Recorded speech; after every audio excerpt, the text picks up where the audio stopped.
이 예배 참여한 여러분들을 주의 이름으로 환영하고 축복합니다. 오늘 예배를 통해서 큰 은혜와 깨달음이 또 여러분들의 삶에 큰 은혜와 변화가 있게 되기를 주의 이름으로 축복합니다. 아멘. 우리 10월 한 달은요, 우리가 속해 있는 성결교단의 4가지의 전도 표제, 즉 사중복음에 대한 말씀을 나누고 있습니다. 중생, 성결, 신유, 그리고 재림, 우리 4가지죠. 이것은 단순한 교리, 개념적인 어떤 신앙의 교리로 끝나서는 안 되고요. 그것이 우리의 삶의 실제가 되고 또 우리의 삶의 매일매일 삶 속에 누리는 신앙의 지침이 되어야 될 것입니다. 그래서 내가 예수님을 만나서 그 믿음으로 항상 주님 안에 있는 것, 그리고 날마다 내가 주님 안에 있음을 확인하며 살아가는 것이 중생의 믿음이라 그랬습니다. 위치 확인이 중요하다 그랬죠. 그리고 거듭난 그리스도인들은 이제 변화된 그리스도인답게 사는 것이 필요한데, 그것은 다름 아닌 예수님 말씀처럼 내가 너희를 사랑한 것 같이 너희도 서로 사랑하며 살아라. 그 사랑의 삶이 바로 성결한 삶, 변화된 그리스도의 삶이라고 말씀을 드렸습니다. 그리고 단순히 신유, 3번째 신유는 단순히 병 고치는 치유만이 아니라 우리의 삶의 문제를 해결하는 것인데, 그 믿음은 다름이 아닌 기도를 통해 표현되는 거라 그랬습니다. 그래서 신유의 믿음이라고 하는 것은 늘 기도로 그 믿음을 가지고 내 삶의 문제를 해결하고 치유받는 신앙의 삶이라고 말씀했습니다. 그리고 이제 오늘 4번째 우리 사중복음의 마지막 재림의 신앙에 대해서 말씀을 하려고 하는데, 그러면 오늘을 살아가는 이 재림의 신앙, 실제적인 재림의 신앙이 뭐냐? 실제적인 삶의 믿음, 재림 신앙이 무엇일까? 오늘 그 말씀을 함께 나누려고 합니다. 저 먼저 여러분, 재림이라는 말을 할 때는 2가지 전제가 있습니다. 첫째는 재림이라는 말이 뭐예요? 다시 오시는 거죠. 영어에서는 second come이라고 했어요. 2번째 오시는 거예요. 즉 다시 오신다, 2번째 오신다라는 그 재림이라는 말에는 어떤 전제가 있냐면 처음 먼저 오셨다는 거죠. 그렇죠? 예수님이 먼저 오셨다라고 하는 것을 전제하는 거예요. 그러니까 재림 혹은 2번째 오심이라고 말하는 거죠. 그러므로 재림의 신앙이라고 하는 것은 먼저 처음 오셨던 그 주님, 초림하신 주님과의 관계에서 시작이 되는 겁니다. 이미 오신 그 주님과의 믿음의 관계가 없이는 재림의 신앙으로 나아갈 수 없다는 거죠. 그렇죠. 처음 오신 주님도 믿지 못하면서 어떻게 다시 오실 주님을 믿을 수 있습니까? 아니, 예수를 믿지 않는데 예수님이 다시 오신다는 말이 뭐가 그렇게 중요하고 뭐가 그렇게 필요하겠습니까? 재림의 신앙은 처음 오신 주님을 믿는 믿음, 그분과의 관계에서 오게 되고 또 출발하게 되는 거예요. 그러면 처음 오신 주님과의 만남의 관계는 뭐냐? 그게 바로 중생인 거예요. 중생이 뭐예요? 예수를 만난 거잖아요. 예수님을 내 삶에 모신 거잖아요. 내가 그분 안에 들어간 거잖아요. 재림은 바로 그런 자들에게 유효한 겁니다. 그런 자들에게 중요한 거라고 하는 거지요. 오늘 그러한 분 내 안에 모시고 그분을 믿는 그 믿음에서 재림의 신앙을 가야지, 그거 없이 바로 재림으로 가서는 순서가 틀렸다는 겁니다. 예수님을 안 믿거나 잘못 믿으면서 재림을 이야기하고 재림을 강조하게 되면 잘못 오해하거나 혹은 이단의 사설에 빠지게 될 수밖에 없다는 거예요. 그러므로 재림의 신앙은 예수님을 믿는 거듭남의 체험에서 시작되는 겁니다. 이게 바로 첫 번째 전제예요. 재림이라는 첫 번째 전제, 처음 오신 주님과의 관계에서 시작된다는 거예요. 2번째 전제가 있습니다. 그거는요, 재림 신앙은 주님을 믿는 성도들이 재림을 기다리는데 그 재림하실 주님은 2번째 오시고 또 3번째 오시고 4번째 오실 그런 주님이 아니라는 겁니다. 재림 신앙의 2번째 전제는 이 재림, 즉 2번째 오시면 곧 마지막 오심이다라고 하는 겁니다. 그 뒤에는 없다라고 하는 거예요. 그러므로 초림이 시작이라고 한다면 재림은 마지막이 되는 거죠. 이 재림의 기회를 놓치면 또 다른 기회가 없는 겁니다. 그런 의미에서 재림을 종말이고 끝인 거예요. 여러분, 2차 놓치면 집에 못 가는 겁니다. 왜? 이게 막차기 때문에 그렇죠.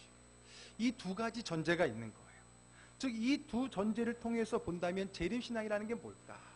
그거는 이미 이 땅에 오셔서 우리 안에 거하시는 예수 그리스도를 믿는 자들이 다시 오실 주님, 이제 마지막으로 오실 주님, 그분을 기대하면서 기다리는 그 신앙의 삶이 재림의 신앙이라고 하는 겁니다. 다시 정리할까요? 재림이라 그러면은 사람들이 생각할 때 언제 오시느냐, 어떻게 오시느냐, 주님이 다시 오는 그 사건에 관심을 가지고 거기에 몰입하는 경우가 많아요. 그러나 그렇지 않습니다. 재림의 신앙이 오늘 우리의 실제적인 실천적인 신앙을 말하고 있는데, 재림의 신앙이 오늘 우리의 삶의 실효가 되어지는 것은, 재림의 신앙은 그 오실 주님의 그 날이 아니라 그 날을 기다리고 살아가는 오늘 우리에게 필요한 믿음이기 때문에 그렇습니다. 그래서 한마디로 재림 신앙은 미래적인 게 아니에요. 그 주님을 기다리며 살아가는 오늘의 삶에 필요한 신앙인 줄로 믿으시기를 바랍니다. 아멘. 그래서 주님의 오심은 항상 우리의 삶을 결정합니다. 처음 오신 그 주님을 우리가 믿음으로 만난다면 우리의 삶은 거듭난 그리스도인의 삶이 되는 거죠. 마찬가지로 재림하신 그 주님을 만나게 되고 그분과 함께하게 되면 이제는 영원한 삶의 삶으로 바뀌게 되는 겁니다. 그러므로 내가 처음 오시는, 그리고 다시 오시는 그 주님과의 만나면 그 이후의 삶을 결정하게 되는 겁니다. 우리가 예수를 믿었기 때문에 오늘 우리의 믿음의 삶이 이루어진 것처럼 주님의 다시 오심을 믿고 또 만나게 될 때는 그 이후에는 영원한 삶이 우리에게 결정되어지고 보장되어지는 거예요. 그것이 바로 우리의 믿음이라고 하는 겁니다. 그런 의미에서 주님의 초림과 그 주님과 함께하는 신앙생활, 지금 우리의 이 신앙생활은 결국 주님의 다시 오심 재림과 그 재림 이후의 영원한 삶을 위해서 꼭 필요한 걸쳐가는 과정이라고 하는 겁니다. 처음 오신 주님을 만나고 그분을 믿는 믿음의 삶이 있기에 다시 오실 주님을 만나고 그 이후의 삶도 보장되어지는 것이지, 이 앞이 없이 그저 재림 오신 하시는 주님과 그 이후의 삶을 기대할 수 있는 건 아니에요. 그러므로 우리가 예수를 만나고 믿는 중생과 주님과 함께 살아가는 성결, 그리고 신유의 신앙은 모두 재림의 주님을 만나고 재림 이후의 주님과 영원한 삶을 누리기 위한 과정이고 또 걸쳐가는 관문입니다. 그래서 우리 사중복음 중생, 성결, 신유 이 세 가지를 통해서 우리가 재림으로 갈 수가 있는 거예요. 아니, 이 세 믿음의 단계가 없이 바로 맞이하는 그 재림은 사실 축복이 아닌 거지요. 그거는 영원한 죽음이고 멸망일 수 있는 겁니다. 그러므로 재림은요, 우리의 신앙생활의 끝이자 완성입니다. 오늘 우리가 신앙생활하는 이 모든 방향은 바로 다시 오실 그 주님, 그분을 만나서 영원한 생명을 누리고자 하는 그 목표를 향해 가고 있는 것입니다. 그리고 재림의 신앙은 그 재림을 기다리며 기대하며 사는 오늘 우리의 신앙을 말하는 거예요. 그래서 제가 앞에도 재림의 신앙은 미래의 신앙이 아니다, 오늘의 신앙이라는 거예요. 그렇다면 예수를 믿는 우리들이 어떻게 주님을 기다리며 살아갈 것이냐, 언제냐, 어떻게 주님이 오시냐의 관심보다는 우리가 오늘 어떤 신앙의 자세로 그날과 그때를 기다리냐가 중요하다 그랬다면, 그러면 오늘 우리가 어떻게 주님의 재림을 기다리며 살아갈까요? 이게 바로 오늘 재림의 신앙을 풀어가는 방향입니다. 그리고 그 대답은 무엇보다 다시 오신다라고 말씀하셨고 다시 오실 실체이신 그 예수님의 말씀에 가장 정확한 답이 있겠죠. 그래서 저는 오늘 본문을 우리 마태복음 24장, 25장 이 두 큰 범위 속에서 찾아가 보려고 해요. 이 본문은 예수님께서 이제 이 땅에 오셔서 3년간의 사역을 마치시고 승천하시기 전, 정확히 말하면 십자가에 돌아가시기 전에 남은 제자들에게 이제 초림을 끝내는 마당에 재림을 이야기하고 그 마지막 사건을 이야기하면서 주셨던 주님의 말씀이었던 겁니다. 그래서 마지막 때, 종말의 때 어떤 징조가 있을지를 앞부분에는 보여주고요, 그리고 중간에는 그때의 당신 예수님께서 친히 오실 거라는 말씀을 24장 중간에 해주시고요, 그리고 24장 끝부분에 가서는 그때 우리가 어떻게 그날을 준비하고 다시 오실 주님을 맞이해야 되는지를 우리에게 말씀해 주는 게 24장의 내용이었습니다. 그 중에서 이 마지막 부분에 너희가 그 날을 어떤 자세로 준비하고 그 날을 맞이해야 되느냐라고 하는 그것에 대해서 예수님은 세 가지의 우리의 자세를 말씀해 주시는데 한번 가볼까요? 마태복음 24장 42절의 말씀입니다. 우리 앞에 자막을 보고 함께 읽어볼게요. 그러므로 깨어있으라. 어느 날에 너희 주가 임할는지 너희가 알지 못함이니라. 아멘. 자, 그 날을 준비하는 첫 번째 자세가 뭐라고요? 깨어있으라는 겁니다. 깨어있으라는 것. 마치 열처녀의 그 비유에서 나오는 것처럼 깨어있어야 되는 거죠. 둘째는 44절 보겠습니다. 이러므로 너희도 준비하고 있으라. 생각하지 않은 때에 인자가 오리라. 두 번째는 어떤 자세로요? 준비하라는 거예요. 그냥 멍하니 깨어있다고 되는 것이 아니라 그날을 준비해야 된다라고 두 번째 자세를 말씀해 주셨어요.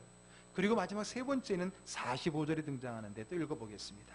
충성되고 지혜 있는 종이 되어 주인에게 그 집 사람들을 맡아 때를 따라 양식을 나눠줄 자가 누구냐라고 시작하는데 거기에서 말하는 충성되고 지혜로운 종으로 그날을 준비하라라고 하는 겁니다.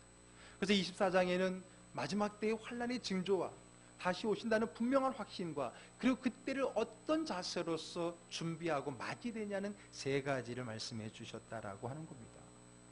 깨어 있어라, 준비하고 있어라, 충성된 지혜로운 종으로 살아가라 라고 말했던 거죠. 그리고 이것에 대한 구체적인, 즉 깨어있는 게 뭐고 준비하는 게 뭐고 충성된 것이 뭐냐라고 하는 실제적인 내용을 이제 25장에 와서 비유를 통해서 말씀해주고 계시는 것입니다. 첫째는 열처녀 비유를 통해서 깨어있는 것이 무엇인지, 무엇을 준비해야 되는지를 말씀해주고 있어요. 한마디로 믿음으로 깨어있다는 거죠. 영적으로 깨어있다는 거요, 기도로 깨어있으라는 겁니다. 그리고 무엇을 준비하라고 그랬어요? 그 열처녀 중에 5처녀가 어리석었던 이유가 뭐예요? 깨어있지 못하고 잠들었던 것도 어리석었지만 더 큰 어리석은 뭐예요? 기름을 준비하지 않았던 거잖아요. 기름이 뭐예요? 성경에서 말하는 기름은 성령이거든요. 그리스도의 오심을 볼 수 있는 영적 시각을 밝혀주는 게 내 안에 성령님이시거든요. 그 성령의 충만함이 바로 준비하는 거예요. 그날을 알아차리고 또 그날의 줄 맞이할 수 있는 그 자격이 되기 위해서 우리는 깨어있을 뿐만 아니라 성령의 능력으로 준비되어 있어야 된다라고 하는 겁니다. 그러한 깨임과 준비가 저와 여러분들에게 있기를 주의 이름으로 축복합니다. 아멘. 그리고 난 다음에 이어지는 또 하나의 비유가 바로 오늘 본문 흔히 말하는 달란트 비유의 이야기입니다. 오늘 이 두 번째 비유를 통해서 예수님께서는 24장 끝부분에 우리가 준비해야 될 세 가지 자세 중에 마지막 충성되고 지혜로운 종으로 준비하라라고 하는 것이 무엇인지를 정확하게 우리에게 말씀해 주고 계십니다. 바로 달란트 비유를 통해서입니다. 그래서 오늘은 이 달란트 비유를 통해서 우리가 준비해야 될 우리의 자세의 마지막 세 번째를 함께 말씀을 나누려고 합니다. 자, 오늘 본문의 이 비유는 어떻게 시작되느냐? 우리 14절부터 시작이 되는데 첫 절인 14절의 말씀을 한번 같이 읽어볼까요? 또 어떤 사람이 타국에 갈 때 그 종들을 불러 자기 소유를 맡김과 같으니. 예.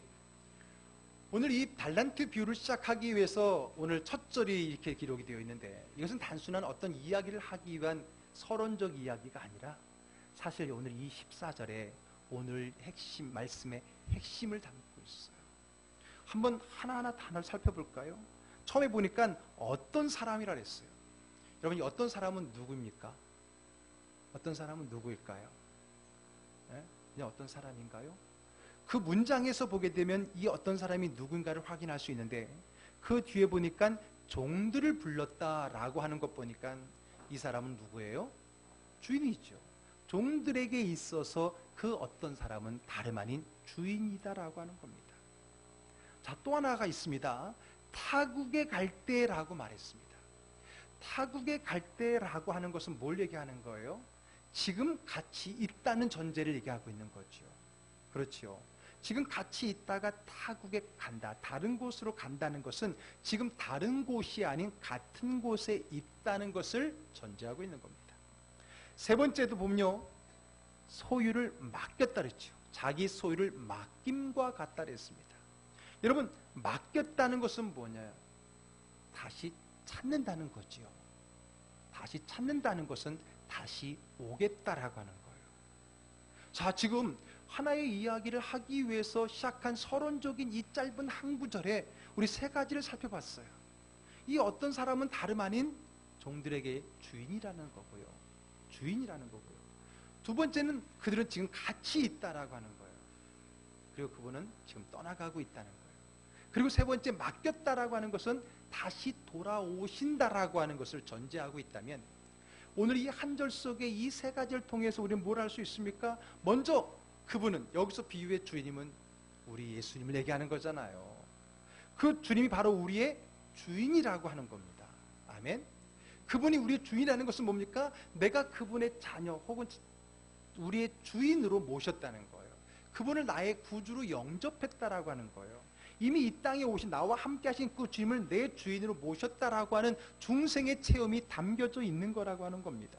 그게 바로 믿음인 것이고요. 그리고 타국에 갔다라고 하는 것은 바로 주님이 승천하셨다는 것이고요. 그리고 맡겼다라고 하는 것은 다시 돌아오신다라고 하는 재림을 담고 있는 거예요.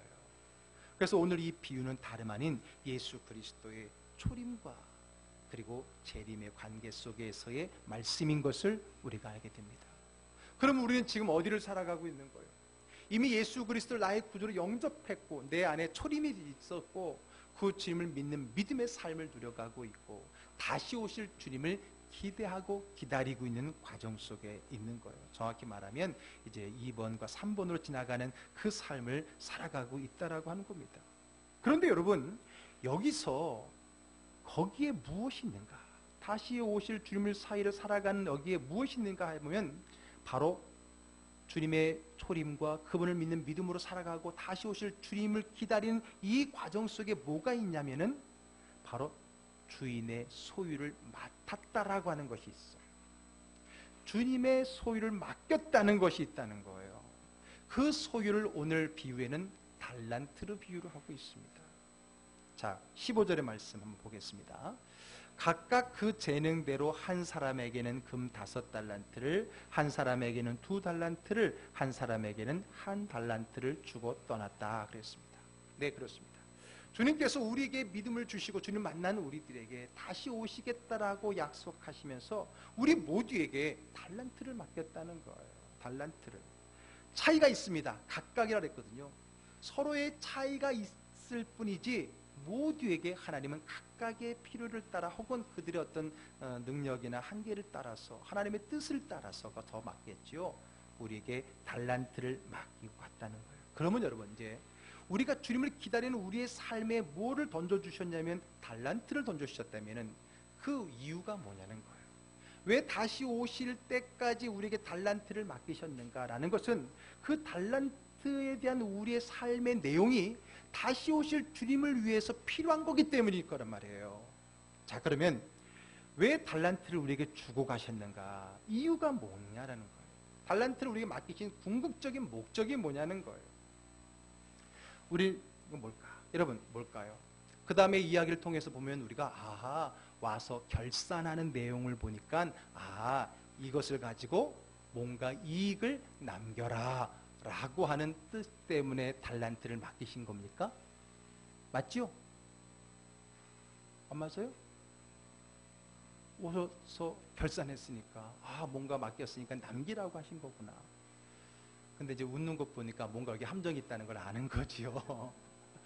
맞아요.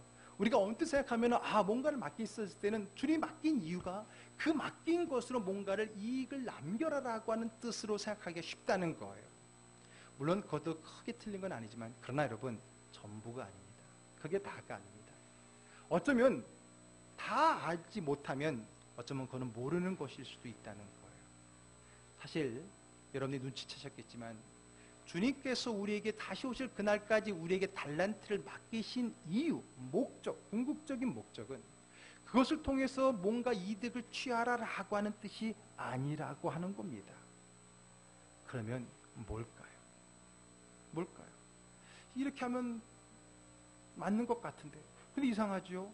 주인이 돌아와서 결산할 때 5달란트와 2달란트 남긴 종에게 하신 말씀을 보면 그 힌트를 얻을 수 있어요. 21절 말씀 한번 같이 읽어볼게요. 그 주인이 이르되 잘하였도다.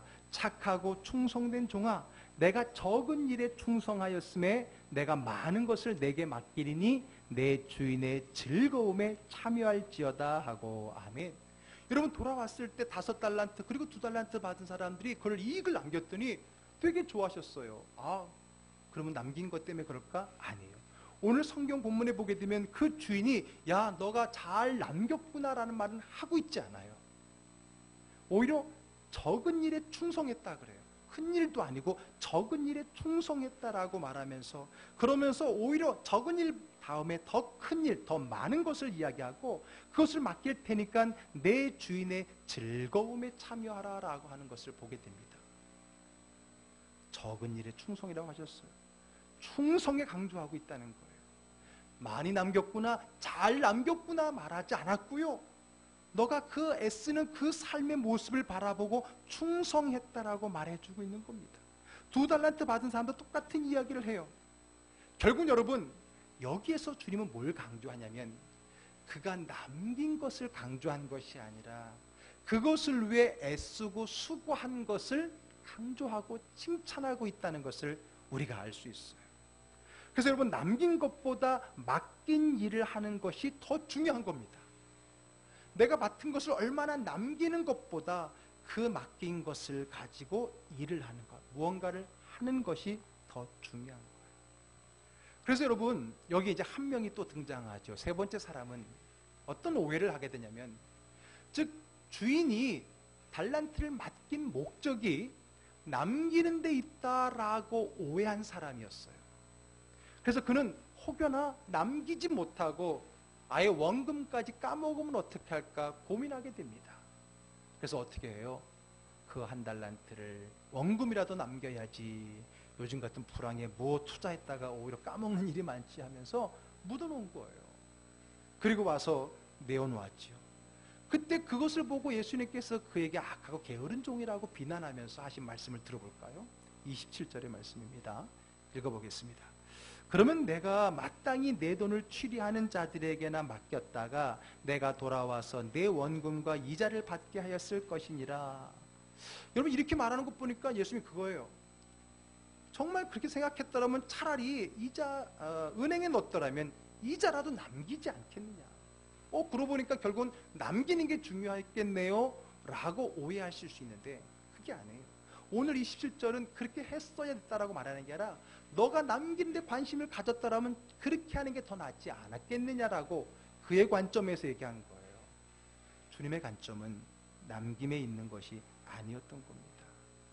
주님의 관점은 남김이 아니라 사용에 있었던 거예요. 주님이 달란트를 주신 이유는 그것을 가지고 많은 이득을 남기라고 해서 주신 것이 아니라 그것을 가지고 내가 오는 날까지 활용하고 사용하라고 주신 거라고 하는 겁니다. 여러분, 그러면 저는 그런 생각이 들어요.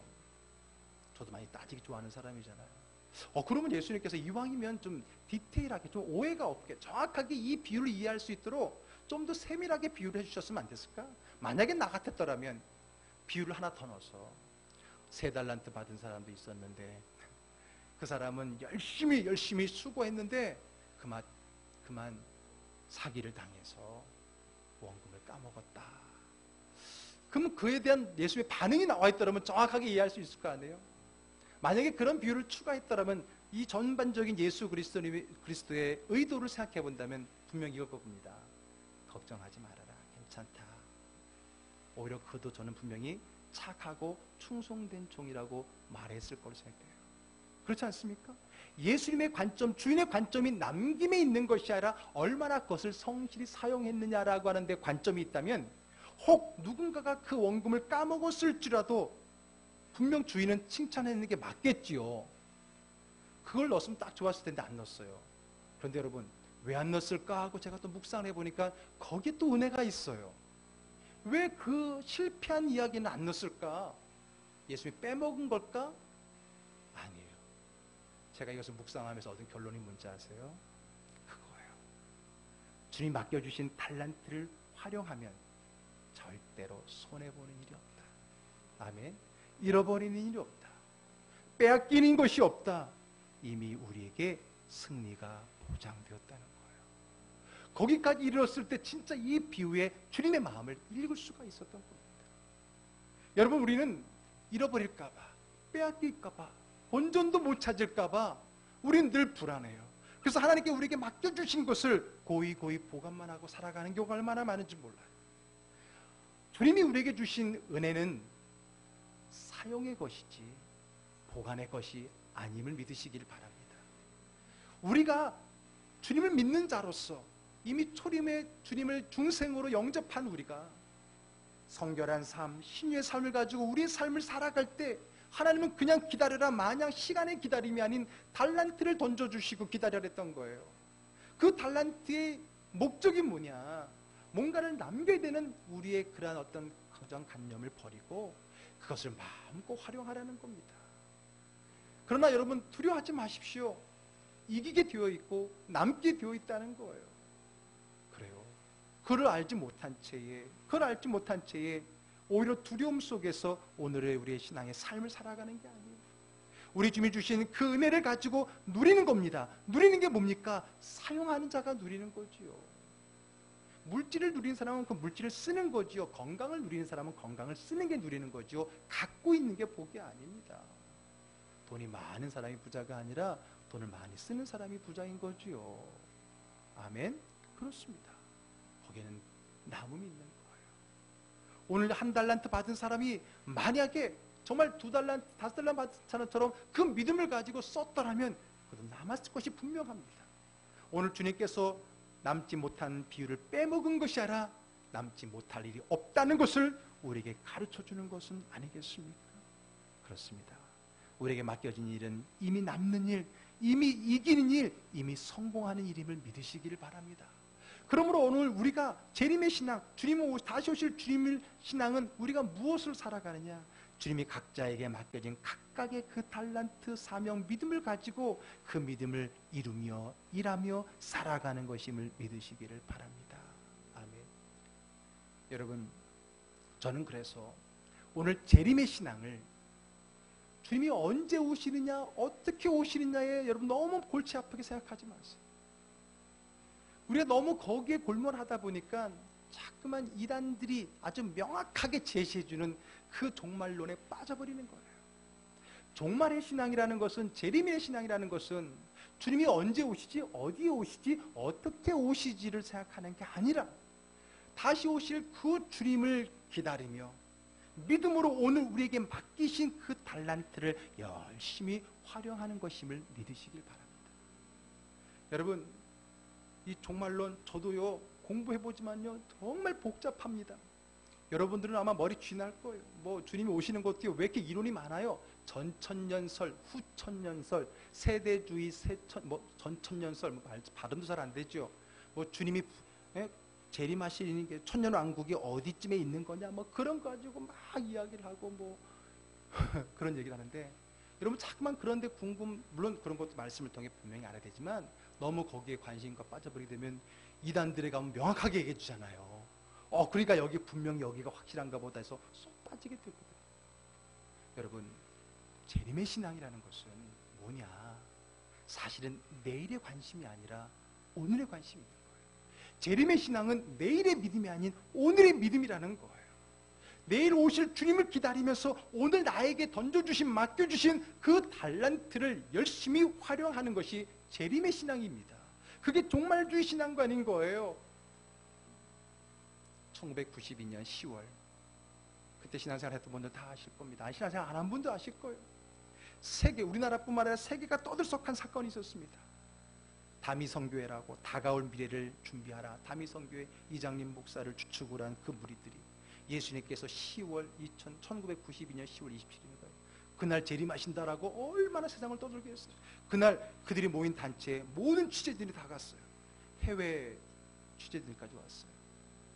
그들이 한참 있다가 결국 시간이 땡 지나니까 나중에 다 새벽에 나오는데 뭐라 그런지 아세요? 연기됐다는 사람도 있고, 오늘은 예수님이 공중재림한 거고 나중에 지상재림은 따로 있거든. 결국 그 일로 이장님이시는 물론 종교적인 목적보다는 사기 문제로 이제 감옥에 갇히게 되고, 그들은 뿔뿔이 흩어졌지만 아직도 그 아류들은 잘못되어진 시한부 종말론에 빠진 신앙생활을 하고 있는 것을 우리가 보게 됩니다. 여러분, 그날은 주님도 알지 못한다 그랬어요. 재림의 신앙이라는 것은 주님 언제 오실까가 아니라 오늘 이 자리에서 나에게 맡겨진 달란트를 열심히 감당하는 것이 진정 재림의 신앙인 줄 믿으시길 바랍니다. 뭡니까? 종말이 뭡니까? 오늘을 준비하는 이 자리가 하나님의 나라의 종말이 되는 것이에요. 고린도전서 4장 1절 2절 말씀 한번 같이 읽어보겠습니다. 사람이 마땅히 우리를 그리스도의 일꾼이요 하나님의 비밀을 맡은 자로 여길지어다. 그리고 맡은 자들에게 구할 것은 충성이니라. 아멘. 오늘 우리는 그런 의미에서 일꾼입니다. 주인에게 종입니다. 아멘. 우리는 맡긴 거예요. 아까도 말했지만 맡긴 거예요. 준 게 아니에요. 여러분, 준 것과 맡긴 거의 차이가 있죠? 어떤 분들은 이 맡긴 것과 준 것을 굉장히 혼동하는 분이 있어요. 하고 맡긴 건데도 자기가 받은 줄 알고 자기 것이 다 자기인 줄 알고 자기 맛대로 살아가는 사람 많아요. 자기의 몸, 자기의 삶, 자기의 물질, 자기의 모든 것까지. 여러분, 맡긴 거예요. 그 맡긴 것을 최선을 다해서 활용하는 거죠. 보관하는 게 아니라 그것이 충성인 줄로 믿으시기 바랍니다. 충성이 뭐예요? 주의 말씀을 충실하게 실행하라는 거예요. 신실함이란 단어와도 같은 거예요. 그러므로 마지막 요한계시록 2장 10절을 우리 자막에 뜨는 만큼 읽어볼까요? 내가 죽도록 충성하라. 그리하면 내가 생명의 관을 내게 주리라. 아멘. 오늘 중생 성결 신유실은 네 가지의 중요한 우리 교단이 강조한 복음의 마지막 재림으로 마무리를 하고 있는데, 재림의 신앙은 뭡니까? 그러므로 진정한 재림의 신앙을 삶을 사는 사람은 주님이 오심을 가까울수록 더욱더 자기에게 맡겨진 일을 잘 감당하는 사람이라는 것을 깨달으시기를 바랍니다. 시한부 종말론 주자들은요, 재림이 가까웠다 그러면 어떻게 해요? 모든 거 다 때려치웁니다. 야, 주님 오시는데 뭐 대학이 필요해? 학교 때려치우고. 주님 내일 오시는데 뭘 직장 생활이 필요해? 남자들 직장 때려치우고. 아이고, 주님 내일 오시는데 오늘 이 지구주 볶는 이 가정 생활이 뭐가 필요해? 가정 때려치우고. 그리고 몰려드는 거예요. 그건 틀린 겁니다. 진정한 재림의 신앙이라면 주님이 가까울수록 더욱더 자기에 맡겨진 그 달란트의 자리에서 충성을 다하는 것임을 믿으시길 바랍니다. 그러므로 여러분, 주님의 날이 가까웠습니다. 그럴 때에서 더욱더 여러분들은 내게 맡겨진 자리를 잘 감당해야 되는 거예요. 학생들은 나에게 맡겨진 그 학업에 최선을 다하고, 주부들은 나에게 맡겨진 그 가정의 일. 요즘은 또 주부들이 그 일만이 아니지. 안팎으로 다 있지. 남편들도. 여러분, 다른 게 아니에요. 아, 주님 나라 올 얼마 안 됐으니까 이제 다 때려치우고 기도 오늘들하고 교회로 들어오고, 그게 아니에요. 각자의 있는 자리에서 맷돌을 갈다가 양을 치다가 잠을 자다가 내가 있는 그 자리에서 헌신하다가 주님 오실 때 그 주인공이 되는 줄로 믿으시기를 바랍니다. 우리 사랑하는 즐거운 교회 가족 여러분, 그리고 오늘 예배 참여한 저와 여러분, 우리는 재림의 신앙에 살아가야 돼요. 그 재림, 주 예수여 어서 오시옵소서, 그 마라나타의 신앙의 핵심은 그래서 뭡니까? 충성입니다. 충성. 무엇에? 나에게 맡겨진 그 달란트를, 나에게 맡겨진 그 삶에 최선을 다해서 활용하며 살아가는 그 충성된 삶으로 마지막 주님 오실 때에 영광의 면류관 얻고 그 자리에 주님과 함께 들림받는 저와 여러분 되기를 주의 이름으로 축복합니다. 아멘. 기도하겠습니다.